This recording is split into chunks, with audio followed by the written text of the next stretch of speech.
Gotcha! 2-month update. First up, the gap.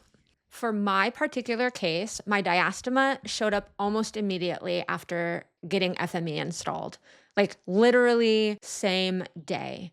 This diastema experience was different for me than my MSE experience. I think there are a few factors that help me split really easy this time around. I think my first one is because I have expanded already with MSE. My second indication would be because I actually got the full bone corticotomy, a full bone cut, instead of just the piezo punctures. So I had a corticopuncture with MSE, and then I had a full, I think this is the right word, corticotomy with the piezo saw with FME.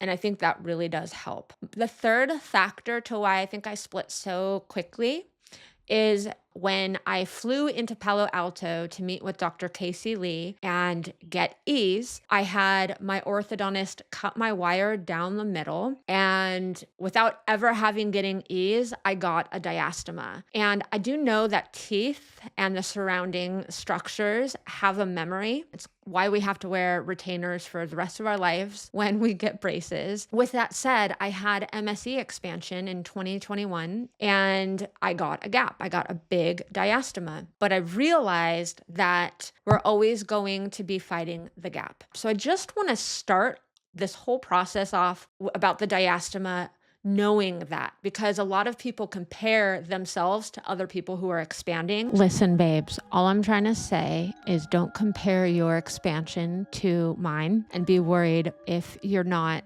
seeing a gap by week 2. You'll probably expand, maybe. Hello. Hello. Wow, that's a quick split there, my friend. Holy shit. Is it? Damn. Yay. All right. See, FME 4.5 my ass. You know what I'm saying? Damn straight.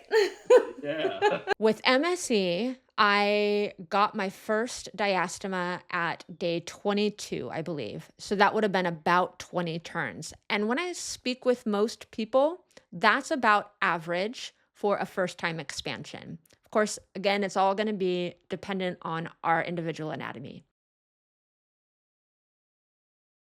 My breathing has definitely improved. I'm now noticing that I am just breathing through my nose without thinking about it. That happened about 2 weeks ago. So I'd say about 28 turns is that sweet spot for me when I really started noticing nasal breathing gains. And that's a wonderful feeling. And that makes me really hopeful for some point in the near future, being able to breathe through my nose unconsciously in my sleep instead of having to do mouth tape and nasal dilate. Aren't you going to like and subscribe? Carry on. And the whole thing. I've also been using a nasal flow meter. This is what it is. This is what it looks like. So there's these measurements here. And when I started using this, I started this a couple of weeks before FME. I wanted to have some sort of data that I could refer back to see, is there solid evidence that I can give that FME has really helped my nasal breathing? It's been a challenge to communicate exactly what the nasal breathing gains are. So I figured data is a good friend. I got this online. Here is the brand. Okay. It was only $140, I think, but this is how you use it. So it comes with 2 magnets, and then that red wheel is the pressure meter. So you need that top magnet to be at the top. So you have magnet at the top, magnet at the bottom, and then this wheel is at the bottom. You inhale, exhale, and then breathe in. Okay, so look at that read. That read is about 200. It's like 190, right? Then to reset, I have to drop it all down, bring the magnet back up. Every time I do a reading, I do 3 in a row. That's what it tells you to do, so you can average it out.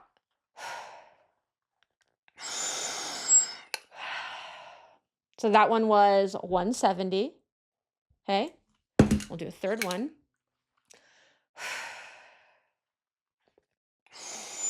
And that one was about 180. So when I first started doing the nasal flow meter, I was averaging about 100, maybe 100 to 120. And then the last week or so, I've been closer to 200. When all is said and done, I'm going to share the document and we can all see exactly what has happened with the nasal flow meter. So there are reference ranges that come with the flow meter.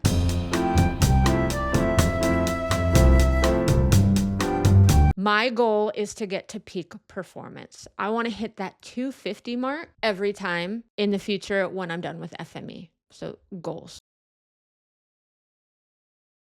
I've been a little scared of asymmetrical expansion, mostly because when I observe my expanding, it looks like my left side is protruding more than my right. So let's say if we have a regular expansion just opens up like this, it's looked like my expansion is opening up a little bit like this.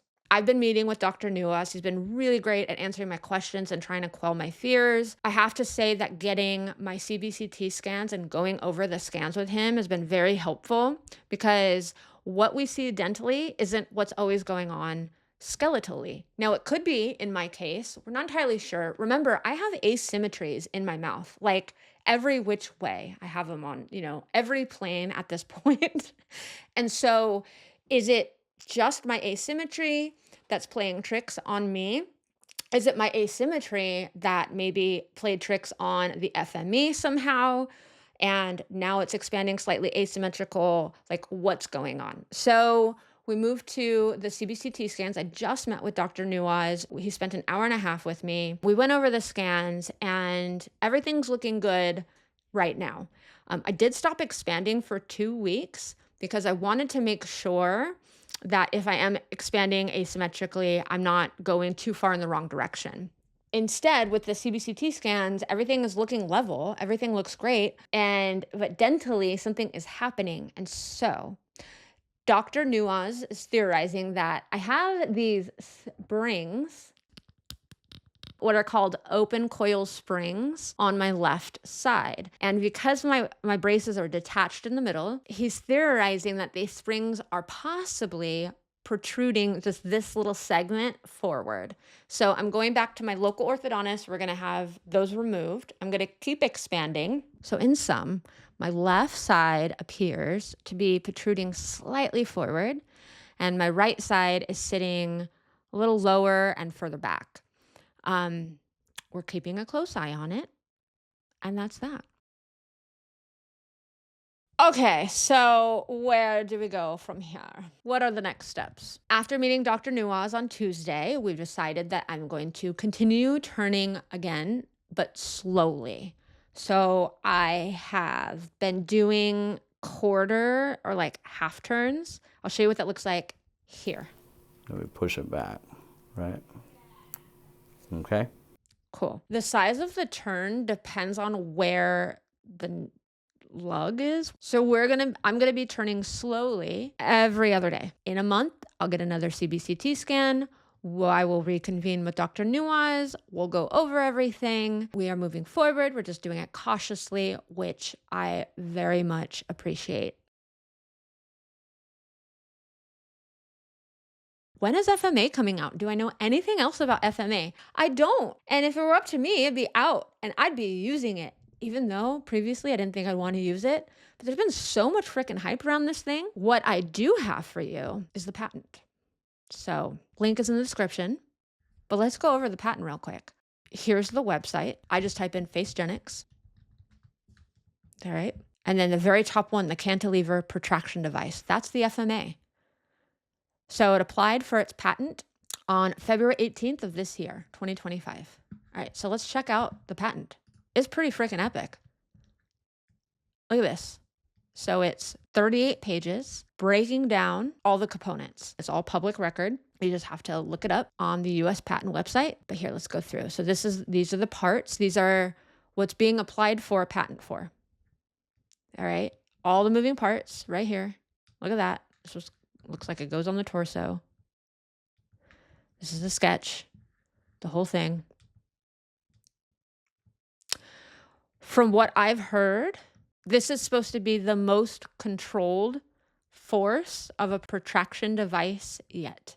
To me, it's very reminiscent of the bow. I had the bow before. I think it's being designed to be more comfortable, more wearable. It looks pretty big to me. I'm not entirely sure how wearable it's gonna be, but I'm hopeful to hear back from Dr. Nuaz. Dr. Nuaz said he did just receive it in parts. He hasn't put it together yet. So here you go. Just scrolling through everything for you so you can see the parts. Again, check the description for the link so that you can browse all this stuff yourself and read up about it if you're interested. To me, I'm not completely sold that it's gonna be wearable for an adult. The thing that I think most people who haven't tried an orthodontic protraction device as an adult, which you guys don't know yet, is it's really hard to wear, especially if you're somebody who has jaw problems or migraine issues, you're just maybe sensitive on the face to chronic conditions, chronic pain conditions. It's really hard to wear because it can exacerbate or trigger those conditions.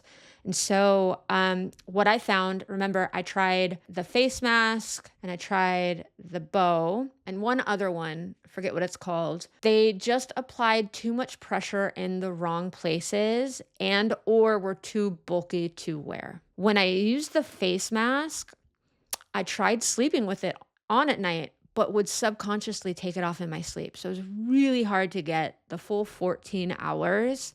I'm excited to see how this one's different. I'm not convinced that it's different enough, but let's see, because a lot of us need, like me, a lot of us need maxillary advancement, but maybe not enough to need jaw surgery. So